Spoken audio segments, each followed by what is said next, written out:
今天我们来聊聊世界公认的5种垃圾食品。听到这里，也许你会好奇，泡面这么常被当作不健康食品的代表，居然没在这个榜单上。难道泡面其实没有那么伤身吗？还是说它的危害太强，强到榜单都容不下？事实可能令你震惊。不少专家警告，常吃泡面对血管的危害极大，甚至被形容为比抽烟喝酒还要严重100倍。听起来耸人听闻，但别急，我们今天就要深入探讨这个话题，到底是哪5种垃圾食品荣登全球公认的黑名单？泡面为什么会意外落榜？它真的有那么可怕吗？让我们一一道来。在进入主题之前，先想想什么叫垃圾食品。顾名思义，就是对身体有害而且缺乏营养价值的食物。一般而言，垃圾食品往往有几个特点。第一，热量极高，却充斥着大量油脂、糖分或盐分，吃多了很容易对健康造成负担。第二，营养素贫乏，只提供热量，却缺乏蛋白质、维生素、矿物质等人体需要的营养。第三，通常卖相和味道都很诱人，让人一吃就停不下来，但除了满足口腹之欲，并不能给身体带来什么益处。符合这些条件的食物，就是典型的垃圾食品。这类食物多吃不仅无益，还可能慢慢侵蚀你的健康，甚至缩短你的寿命。明明知道是垃圾食品，为什么我们还是对它们爱不释手？这就要从人性的弱点和食品工业的手腕说起。人类天生对甜、咸、油腻的味道没有抵抗力，这其实源自远古时代的生存本能。古时食物匮乏，吃到高糖高脂的食物意味着能储存更多能量，活下去的几率更大，所以我们的基因让我们喜欢这些高热量滋味。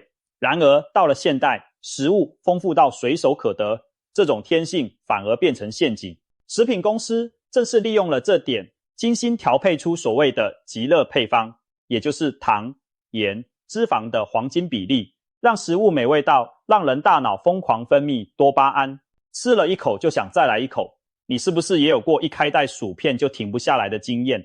这并非你意志薄弱，而是科学在背后操控你的味蕾。对厂商而言，你吃的越多，他们赚的越多，但对你的身体而言，吃的越多，死得越快。这绝不是危言耸听。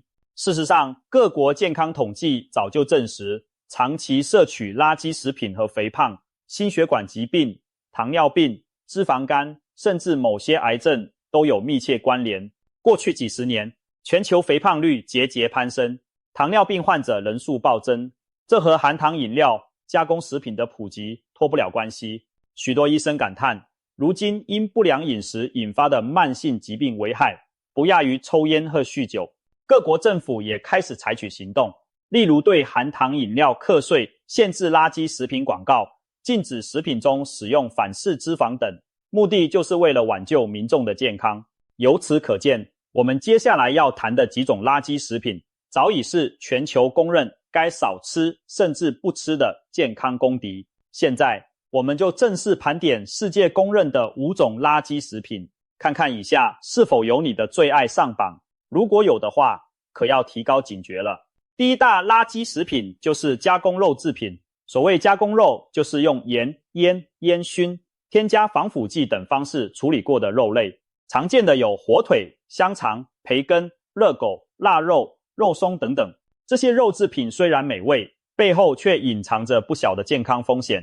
首先，它们往往含有各种食品添加物和高量钠盐。以火腿培根为例，为了保持肉色粉嫩和延长保存，生产时会加入亚硝酸盐，但亚硝酸盐进入我们胃中，可能与蛋白质分解产物结合，生成强烈的致癌物质亚硝胺。有研究指出，经常吃加工肉的人，罹患大肠癌的风险明显升高。2015年，世界卫生组织旗下的国际癌症研究机构直接将加工肉制品列为1级致癌物，这意味着像培根、香肠这样的食物确定会致癌，其危险性和香烟、石棉属于同一级别。听到这里，你是不是吓了一跳？平时早餐常见的培根、火腿，竟然和香烟一样被列为致癌物。事实就是这么残酷。当然，偶尔吃几片培根，不至于立刻让你得癌症，但如果天天吃、顿顿吃，长年累月累积下来，健康迟早亮红灯。除了致癌风险，加工肉还有一大问题，盐含量极高。你是否每次吃完烟熏香肠或培根，口干舌燥拼命灌水，那就是摄入过多盐分的信号。长期高盐饮食会造成高血压，让血管弹性变差，增加中风和心脏病的风险。此外，加工肉类的脂肪含量往往也不低，小小一根热狗的热量可能相当于一碗饭，但很多人一吃就是2-3根。这样一来，热量超标，导致肥胖不说，其中大量饱和脂肪和胆固醇还会加速动脉硬化，在血管壁上形成脂肪斑块。可以说，加工肉制品对健康的危害是多方面的，既可能致癌，又伤害心血管，还容易促进肥胖。一句话，吃多了绝对有百害而无一利。难怪营养专家们直言，培根、香肠就是垃圾中的垃圾，多吃一口都嫌多。试想一个场景，早晨煎锅里飘出培根的香气，滋滋作响的油脂令你食指大动，孩子们嚷着要吃热狗，三明治里夹着厚厚的火腿片，这些画面是不是很日常？正因为加工肉制品早已融入我们生活，很多人才意识不到它们的危险。培根香肠那么美味，真有那么毒吗？事实证明，真的有。美味和危险在它们身上共存，令人防不胜防。有统计指出，每天只要摄入50克加工肉，约为1根香肠的量，患结直肠癌的风险就增加约 18%。 如果摄入量越多，风险也跟着升高。换言之，吃加工肉就像在和癌症玩一场几率游戏，吃得越多胜算，也就是不得癌的几率就越低。这听起来相当骇人，但数据不容忽视。相比之下，适量吃新鲜未加工的红肉，对健康的影响没有这么剧烈。真正的问题就出在加工二制，也就是在腌制、烟熏、添加化学物的过程中，肉类变得危险重重。值得一提的是，不止西式的火腿培根属于加工肉，中式的许多腌制肉食也一样危险，比如广东的咸鱼、广西、湖南的腊肉，这些食品都含高盐和亚硝胺。一些研究指出，从小爱吃咸鱼的人，罹患鼻咽癌的风险明显升高。还有中国传统的腌菜、酱菜，长期吃也对胃肠很不利。所以不管东方西方，为了健康着想，这类腌制加工的肉类食物都应该尽量忌口。说完了加工肉，我们再来看看藏在甜点和奶茶里的另一个隐形杀手——人造奶油。第二种垃圾食品是人造奶油，也叫植物奶油或起酥油。别看名字听起来很天然，实际上它是人工加工出来的劣质油脂。天然奶油来自牛奶乳汁，而人造奶油通常是用植物油氢化而成。氢化处理会让油脂从液态变成固态，也产生一种对人体极度有害的脂肪酸，即反式脂肪酸。反式脂肪被称为血管杀手，因为它会提高体内坏胆固醇的水平，降低好胆固醇的水平，长期摄取会大大增加心血管疾病风险。简单说，反式脂肪会让血液变粘稠，让脂肪更容易附着在血管壁，促成动脉硬化，长此以往可能引发心脏病发作或中风等严重后果。有研究指出，每天饮食中哪怕只有几克反式脂肪，都足以显著提高冠心病的发病率。更可怕的是，过去我们对反式脂肪的危害认识不足，几十年来大量加工食品都在使用它，许多廉价糕点、饼干、派饼、泡芙、酥皮点心、奶精球等都充斥着人造奶油。因为这种氢化油便宜，不易变质，口感又香醇，比天然奶油容易保存，所以食品厂商爱用。曾几何时，人造奶油还被当作健康的植物黄油大肆宣传，让不少人误以为它比动物奶油好。直到后来医学研究连连打脸，反式脂肪比猪油、牛油还可怕，因为它不仅让你发胖，还直接危害心脏和血管。营养学界甚至戏称，吃了反式脂肪就像在血管里刷了一层粘胶，血流通道变窄变黏，器官得不到好血液。幸运的是，近年来各国开始意识到反式脂肪的巨大危害，纷纷立法管制。2018年，美国全面禁止食品中使用工业反式脂肪，随后加拿大、欧盟等也采取了类似措施。世界卫生组织甚至呼吁要在2023年以前全球消除工业用反式脂肪，可见人造奶油的危险已经达到全球共识，必须剔除出人类食物链。所以当我们在看到面包店廉价蛋糕上那一大朵植物奶油花时，可千万要三思。有句调侃话说得很，入口一时爽，开刀火葬场。虽然夸张，但足以提醒我们反式脂肪的阴险。你是否曾经吃过那种价格便宜但奶油丰富的蛋糕？入口香甜细腻，奶油不易融化，看起来真诱人。其实那多半不是天然奶油，而是人造奶油。很多人在不知不觉中就把反式脂肪吞下肚了。还有人每天早上咖啡里习惯加一小杯奶精，润滑醇厚的口感让咖啡更顺口。但那杯奶精往往也是反式脂肪的来源。说个人造奶油的小历史。19世纪时，法国皇帝拿破仑3世悬赏寻找奶油的替代品，好让一般百姓也吃得起。1869年，一位法国化学家发明了将牛胃膜和植物油混合制成人造黄油的方法，后来经过氢化技术改良，就是现代人造奶油的雏形。起初，人造奶油因价格低廉，在欧美广受欢迎，甚至被视为平民的营养救星。谁也没料到，这份看似造福穷人的发明，却在日后成了心血管杀手。反式脂肪的危害曝光后，一些国家迅速采取行动。丹麦在2003年就率先禁止食品中使用反式脂肪，成为全球第一个实施禁令的国家。几年后，有研究比较了禁用反式脂肪后，丹麦与其他国家的心脏病趋势，结果发现丹麦人因心血管疾病住院和死亡的比例明显下降。这强烈暗示了限制反式脂肪的政策直接挽救了生命。类似地，纽约市在禁用反式脂肪后，心脏病发作率也有下滑趋势。这些例子都说明了远离反式脂肪的必要性。接下来，把目光转向让人爱不释手的甜蜜饮品，含糖饮料的问题一点也不比前面那些小。第三种让人又爱又恨的垃圾食品是含糖饮料，典型代表就是碳酸汽水。有人戏称可乐是肥宅快乐水，大热天灌一瓶冰可乐爽快。但你知道这快乐的代价吗？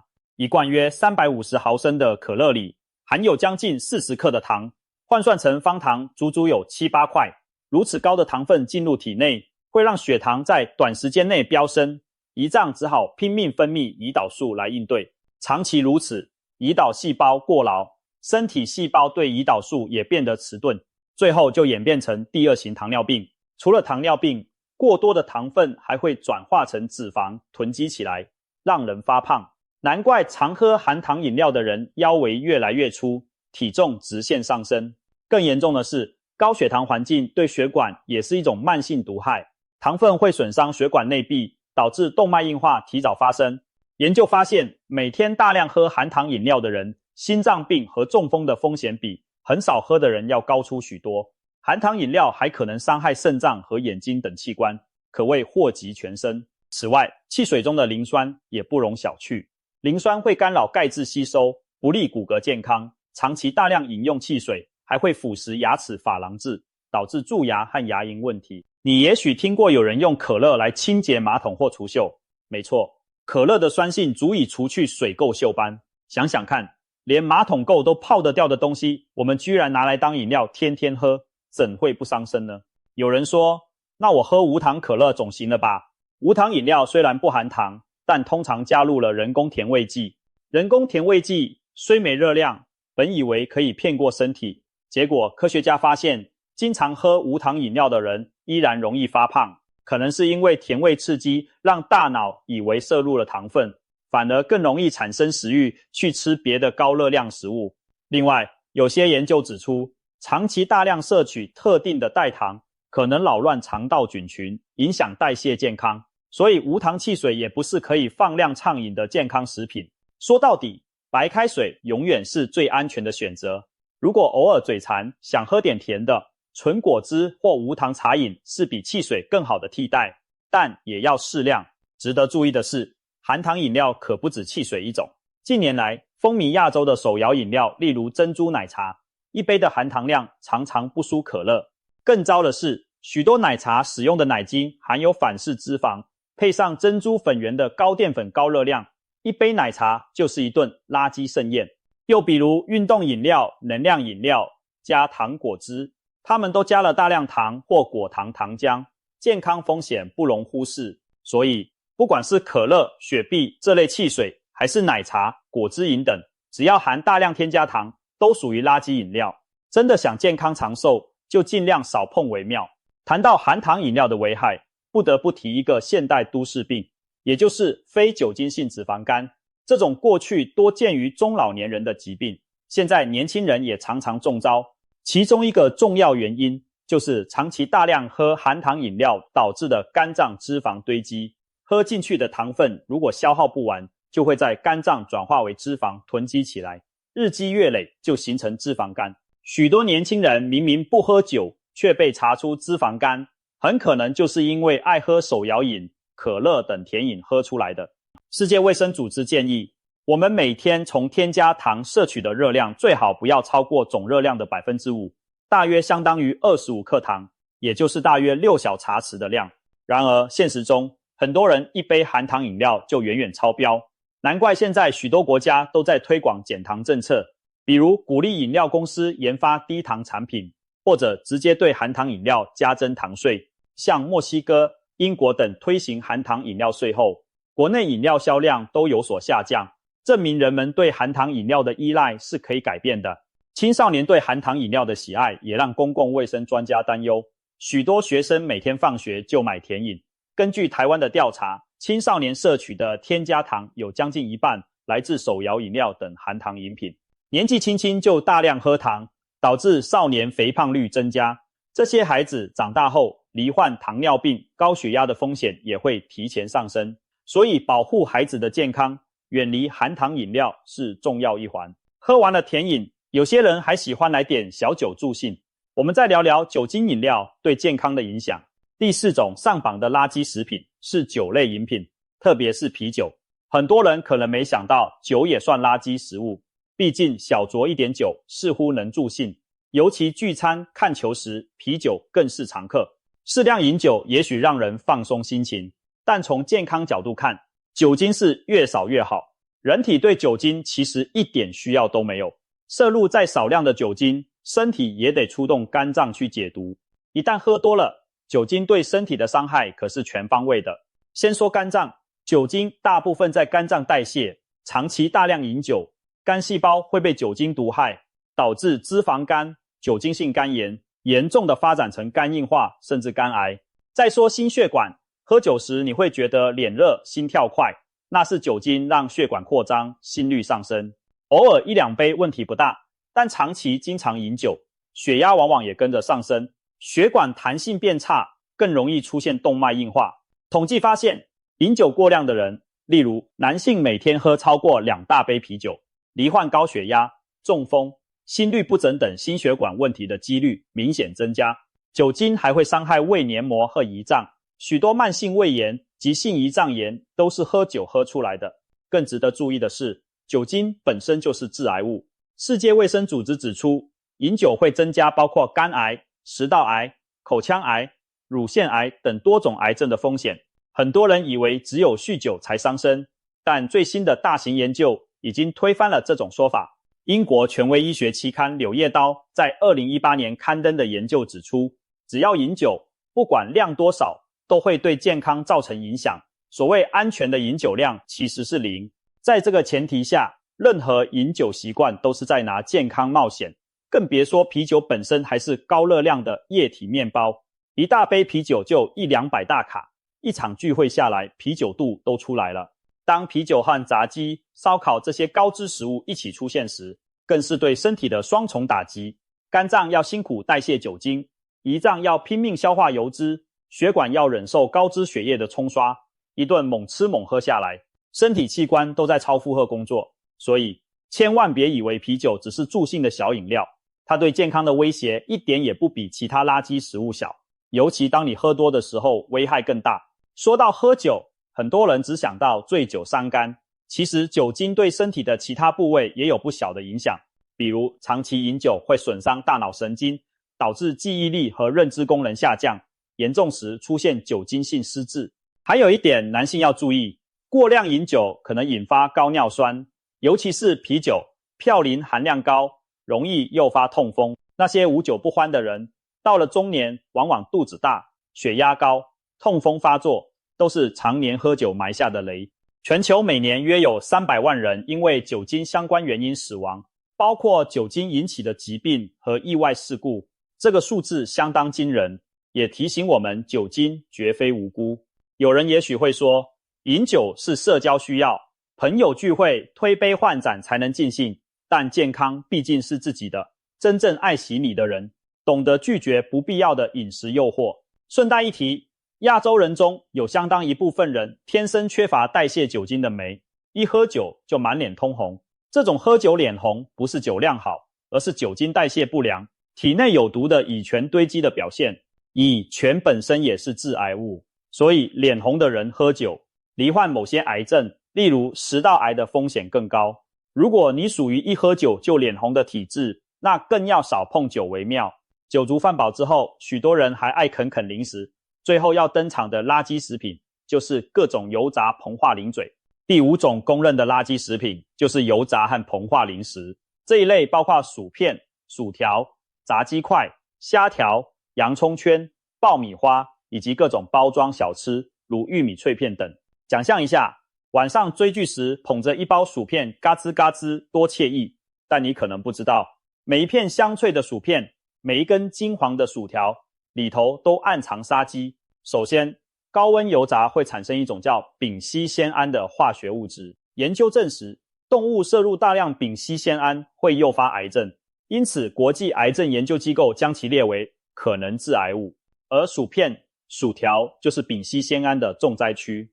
淀粉类食物在高温油炸时特别容易产生丙烯酰胺。当然，我们不至于吃几包薯片就中毒，但如果长年累月经常吃，体内累积的微量致癌物可能慢慢种下癌症隐患。再来，油炸食品含油量极高，一包中号薯片差不多有30%都是油脂，吃完几十克薯片，你不知不觉就摄入了10几克油。这么多额外的脂肪，除了让你发胖，还会提高血脂、胆固醇水平，损害心血管健康。更糟的是，很多廉价油炸零食用的油品质不佳，反复煎炸多天不换油，产生大量氧化分解产物，其中也包含反式脂肪酸，等于你在吃油炸淀粉的同时，还把一堆变质油脂吞下肚子，对身体可谓双重伤害。此外，这些零食几乎都很咸，钠含量惊人，一包薯片吃完往往让人猛灌水，还是口干舌燥。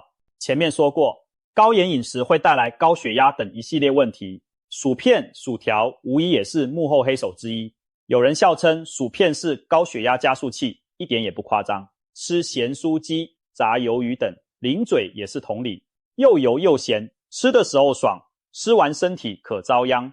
还有一点，零食吃多了容易取代正餐，造成营养不良，特别是对小孩和青少年而言，爱吃零食会影响他们好好吃饭，长期下来可能出现隐性饥饿，也就是热量摄入过剩，但营养缺乏。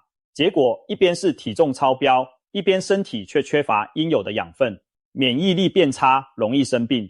可以说，垃圾零食让人变成虚胖的体质，这对健康的破坏是很深的。说到这里，你大概明白了油炸膨化零食为什么榜上有名。事实上，不管是我们讲过的加工肉、人造奶油、含糖饮料、酒类，还是这些油炸零嘴，都有一个共同点：热量极高，糖盐油爆表，营养极低，风险极高。更糟糕的是，在现实生活中，垃圾食品常常不是单独出现，而是结伴伤身。想想看，一顿素食套餐里有什么？汉堡包里夹着加工肉饼，配上一包油炸薯条，再来一杯冰可乐。饭后也许你还会吃个冰淇淋甜点。这短短一餐就囊括了加工肉、高油脂、高盐、高糖饮料和高糖甜食等多重不健康元素。难怪有人戏称素食店套餐是垃圾食品全家桶，一餐吃下去等同于往身体里倒垃圾。年轻时代蟹旺盛，可能一时感觉不到危害，但长年累月下来，身体终究会为此买单。以上这5大类垃圾食物，可以说都是全球各大医疗卫生机构反复提醒要少吃的，有些甚至被列入致癌清单，有些则与心血管病、高血压、糖尿病等高度相关。也许你会发现一个有趣的事，这份榜单里并没有直接提到泡面，泡面几乎是垃圾食品这个词的代名词之一。它为什么没有上榜呢？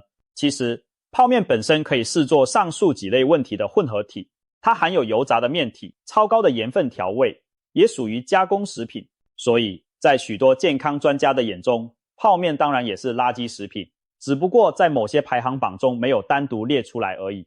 然而这绝不表示泡面就比较无害，相反，它对健康的威胁一点不比前面那些少，甚至有过之而无不及。接下来是我们今天的特别主角泡面。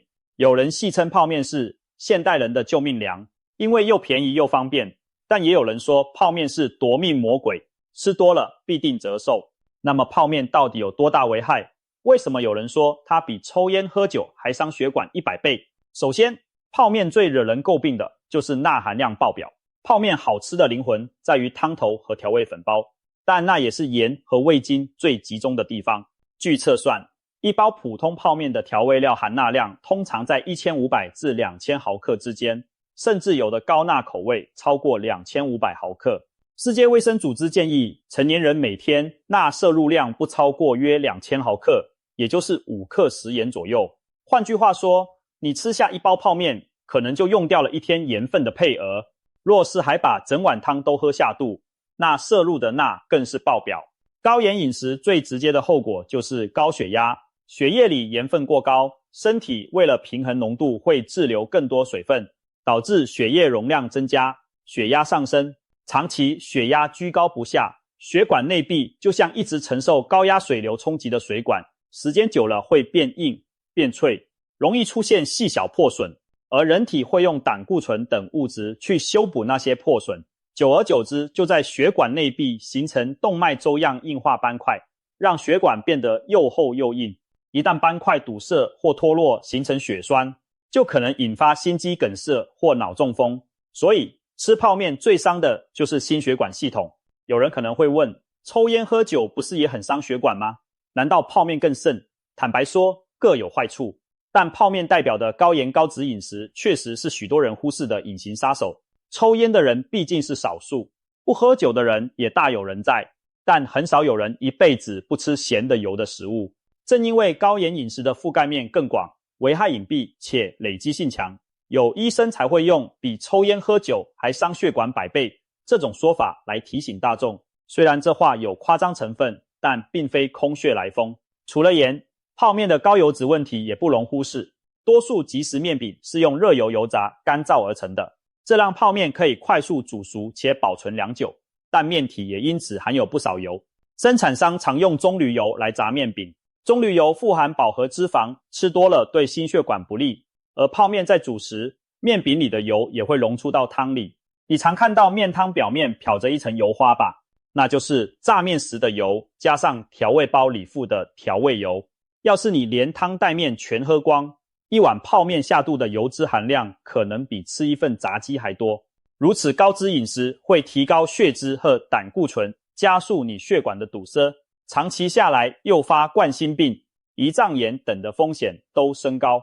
再者，泡面缺乏蛋白质、维生素、膳食纤维等有益营养，可以果腹，但不能提供均衡的营养。如果有人把泡面当主食，长期食用，很容易导致营养失调。前阵子有新闻报道，一名大学生因沉迷电玩图方便，每天3餐吃泡面，结果几个月下来出现严重脱发、贫血、体重骤降，被医生诊断为营养不良。这例子虽然极端，却也敲响了警钟。泡面绝对不能当长期正餐，不然身体迟早撑不住。此外，很多人吃完泡面会觉得口渴、脸肿、胃不舒服，这些都是高盐高油食物带来的短期反应。摄入大量钠会让身体保水，所以有的人宵夜吃碗泡面，隔天早上照镜子会发现脸有点肿，那就是水肿。高油脂则让胃排空变慢，消化不良甚至反酸，所以有人觉得吃完泡面胃胀、烧心。虽然这些不适感过一会儿就消退，但别忘了，藏在体内长期累积的危害可不会这么快消失。可能有人听过一些关于泡面的传言，比如泡面加了防腐剂，放很久也不坏，或者泡面有涂蜡。吃了会在胃里黏住。其实泡面面体并没有额外添加防腐剂，它之所以能久放不坏，是因为经过油炸或干燥，水分极低，不易变质。至于辣，更是无稽之谈。正常的泡面不可能涂满辣给人吃，但这并不意味着泡面无害。没有防腐剂不代表它健康，它高盐、高脂这2条就已足够危险了。我们千万不要因为听说泡面没加防腐剂，就放心大胆的天天吃，该忌口还是得忌口。也许你会说，偶尔吃一碗泡面真的会怎样吗？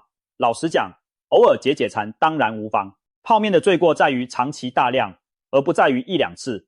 但问题是，吃上瘾很可怕，今天一碗，明天一碗，不知不觉频率就高了。很多慢性病都是日积月累形成的，谁也不是吃一口就出事，而是一口一口把健康耗损掉。所以奉劝大家，泡面能少吃就少吃，别养成习惯。如果偶尔真的想吃泡面，有没有减少伤害的办法呢？有的。第一，别喝汤或少喝汤，把盐分留在碗里，不进肚子里。第二，可以只用一半的调味粉包，自己再加开水稀释，减低咸度。第三，煮泡面时加点蔬菜和蛋白质，例如青菜、鸡蛋、豆腐、火腿片，最好选择低钠的，让这碗面的营养均衡一点点。第四，选择非油炸面饼的泡面产品。目前市面上有些号称烘干非油炸的方便面，脂肪含量相对低一些。当然，就算采用了以上方法，泡面依然是高钠食品，不宜经常食用。但是偶尔为之，并注意上述细节，至少可以降低一些风险。说了这么多，可能有人觉得人生苦短，难道从此大鱼大肉、甜食汽水都不碰了吗？其实健康饮食并不等于完全剥夺享受，关键在于适量和有节制。偶尔为之的美味享受不会让你马上倒下，只要你的身体状况许可，偶尔吃一次炸鸡，喝一杯奶茶，并不需要过度恐慌。身体有一定的自我修复能力，能应付零星的负担。